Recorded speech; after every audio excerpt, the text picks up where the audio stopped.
My wife served me divorce papers at my own retirement party while my children cheered. Best day ever. That was the moment I learned what betrayal really looks like. My name is James Crawford. For 35 years, I climbed electrical poles for Cleveland Municipal Power. Rain, snow, ice storms. I kept the lights on so other families could sit warm at dinner tables. For 35 years, I worked overtime to pay for my family's dreams. And that night, in front of everyone who respected my work, my own family celebrated destroying me. My wife, Catherine, thought she was taking half of nothing. My son Tyler believed he was watching a deadbeat finally get what he deserved. My daughter Melissa saw her chance to escape the embarrassment of having a blue-collar father. But here's what they didn't know. While they were planning my destruction, I was building an empire. I smiled. I signed the papers. And then I opened my briefcase, filled with property deeds. If you're watching this, subscribe and tell me where you're watching from. Because tonight, you're going to learn what happens when quiet people decide they're done being quiet. Let me take you back. For 35 years, I worked for Cleveland Municipal Power. Somewhere along the way, my family decided that made me a disappointment. It started small. At neighborhood gatherings, Catherine would introduce me as, "This is my husband. He works for the city." Never electrical lineman. Never the man who keeps your power running. Just works for the city. Like I pushed papers in a basement office. The kids picked up on it fast. Tyler, now 26 and in medical school, learned to be vague.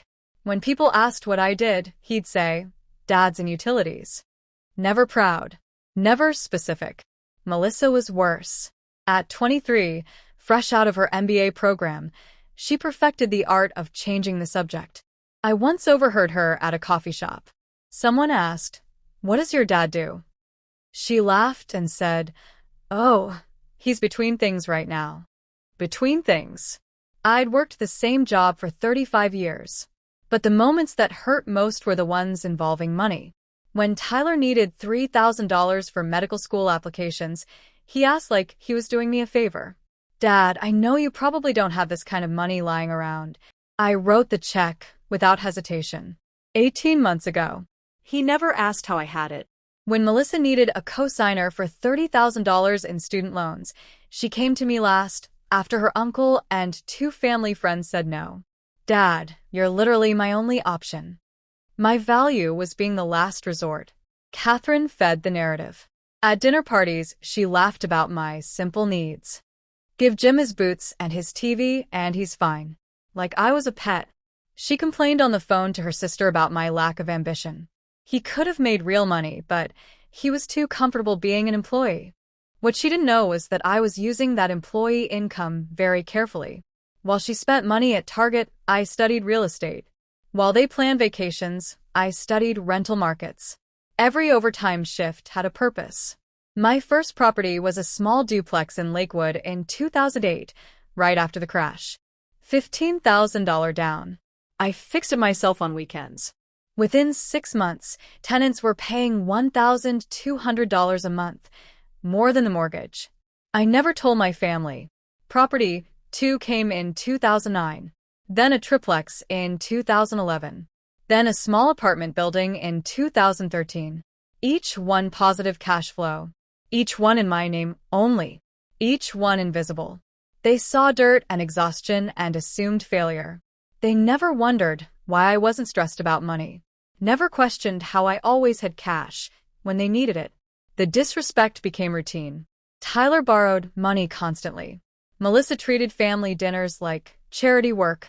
And Catherine, she started looking at me like a problem to be solved. By summer 2023, I knew the marriage was ending. New gym, new clothes, hidden texts, long errands. I didn't confront her. Information is more valuable. The proof came in August. A credit card charge at Pier W, $87 for 2 people. She said she was eating with her sister. Her diabetic sister, who hadn't eaten out in 2 years. Then the gym upgrade. Personal training with a man named Brian Sullivan. Then the future talk. Selling the house. Downsizing. Debt worries. That's when I understood. She wasn't just leaving. She was planning to take half of what she thought we had. Meanwhile, I was making $15,000 a month in rental income. Ohio is a no-fault divorce state. Assets get split 50-50ths. But her plan had a fatal flaw. She didn't know about the properties. Legally, they were mine. The kids were part of it too. Tyler talked about mom's happiness. Melissa posted family photos I wasn't invited to. They were already practicing life without me. Then came the calls.